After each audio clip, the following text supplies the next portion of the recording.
ఈరోజు 9వ వార్డులో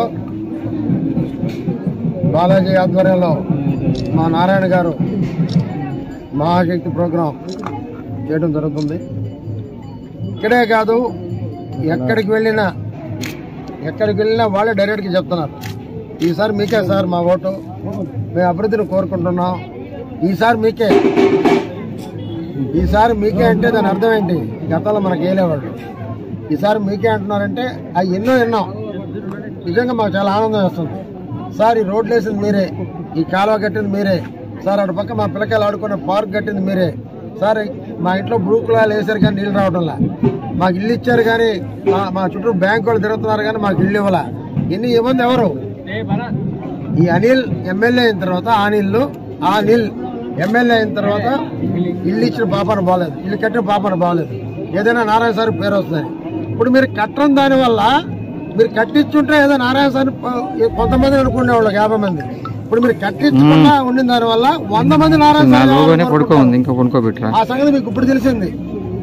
ఈ రోజుకి మీకు నాతో వైసీపీలో ఒక పెద్ద నాయకుడు మాట్లాడాడు, నారాయణ గారి మీద నేను చెప్తున్నానండి, నేను ప్రామిస్ చేసి చెప్తున్నాను, ఒక పెద్ద నాయకుడు నాతో మాట్లాడితే నారాయణ గారి మీద ఎవరు గెలవరు, ఎవరు నేసినా గెలవరు అనేది డిసైడ్ అయిపోయింది మాలో, మా పార్టీలో అనేది అన్నారంటే ఇంకా వాళ్ళకి నారాయణ గారు అంటే ఎంత గుండె దడదడ కొట్టుకుంటుందో అర్థం అవుతా ఉంది. ఈ రోజు ఎక్కడ పోయినా ఆయనకుండే మంచితనం, ఆయనకుండేటటువంటి అదృష్టం నాకు తెలియదు కానీ ఆయన పడిన కష్టం గతంలో ఆ రోజు జనానికి గుర్తు రాలేదు కానీ ఈ రోజు అందరిలో గుర్తొస్తుంది. చేసింది ఒకప్పుడు బాలాజీ నగర్ లాస్ట్ లో ఎత్తుకున్నా, ఇప్పుడు నవాపేట ఎత్తుకున్నా ₹1,00,000 కూడా చేయని అంకణం మొత్తం రోడ్లు వేసిన తప్ప సిమెంట్ రోడ్లతో ఒక్కొక్క అంకణం 3 లక్షలు అయిపోయింది. అందరూ బాగుపడ్డారు. ఈసారి ప్రతి ఒక్కరు చెప్తున్నారు, సార్ మీరే రావాలి, మళ్ళీ మీరే కావాలి. నేను ఒకటే, పోయిసారి మోసపోయాం సార్, ఒక్క అవకాశం ఇవ్వండి నేను చూపిస్తాను, అన్నాడు సార్. పూర్తిగా చూపించేశాడు సార్. మేము మొత్తం చూసి మాకు భయం అయిపోయింది. ఇంకా ఈసారి నారాయణ సార్ రావాలి, ఎందుకంటే ఒకసారి అభివృద్ధి చేసి చూపించాడు ఆయన, కొత్తగా అభివృద్ధి చేస్తారని చెప్పడంలా. మరి అనిల్ గారు ఎందుకో రోజుకి ఆయన మళ్ళీ 2 రోజులు ఆయన అంటారు, 2 రోజులు ఆయన కాదంటారు, 2 రోజులు ఆయన అనంగానే వచ్చేస్తాడు. నారాయణ గారు ఎట్ట పోయారు, నారాయణ నాకు కనపడలేదు, పోయా మీ ఇంట్లో పోస్ట్ ఇచ్చా ఉంటాడు నారాయణ గారు, రోజు కనపడుతుంది ఎదురులేసా. నారాయణ గారు ఎప్పుడు లేని అడుగుతున్నా, నారాయణ గారు ఇక్కడ ఉన్నారు, వారానికి ఒకసారి వచ్చేవాళ్ళు, మా చేతి పని చేయించేవాళ్ళు, అక్కడ హైదరాబాద్ లో కూర్చో పార్టీ నడిపేవాళ్ళు, మెంబర్షిప్ చేర్పించాడు, అన్ని చేసింది మా చేత చేయించింది నారాయణ గారు. అయితే అసలు నారాయణ గారు రాణించారా మీరు? అక్రమ కేసులు పెట్టారు ఆయన మీద, ఆయన భార్య మీద, ఆయన పిల్లకాయల మీద. అసలు రింగ్ రోడ్డు మీద కేసు ఏందండి? అసలు రింగు లేదు, రోడ్డు లేదు, మరి కేసు ఏంది? అసలు రాజధాని మీరు లేదన్నప్పుడు నారాయణ గారి మీద కేసులు ఎలా వస్తాయి? మీరు కేసు పెట్టి ఆయన బయటికి రానియకుండా చేసి ఆయన రాలేదంటారా? ఎంత అన్యాయం ఇది! ఒకవేళ నారాయణ గారి మీద పెట్టారు, ఓకే, వాళ్ళ భార్య మీద అవసరమా, వాళ్ళ కూతురు మీద అవసరమా, వాళ్ళ బంధువుల మీద అవసరమా?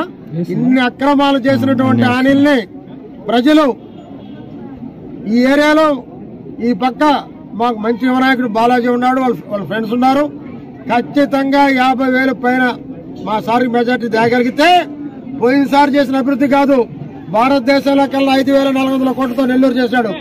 ఈసారి మరో చెన్నై అవద్దు నెల్లూరు అనే నమ్మకం మాకుంది, అదే ప్రజలందరికీ ఉంది.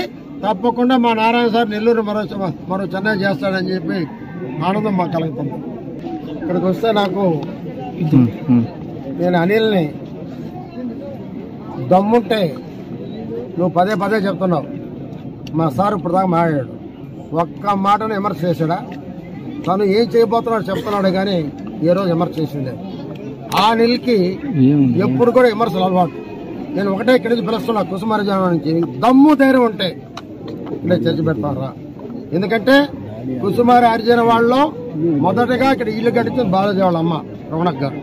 అవతల ఇక్కడ రోడ్లు లేకుంటే అప్పుడు డిఎఫ్ఐడి తరఫున అనురాధ గారు చైర్మన్ ఉన్నప్పుడు ఇక్కడ ప్రతి ఒక్కరు రోడ్డు వేశారు.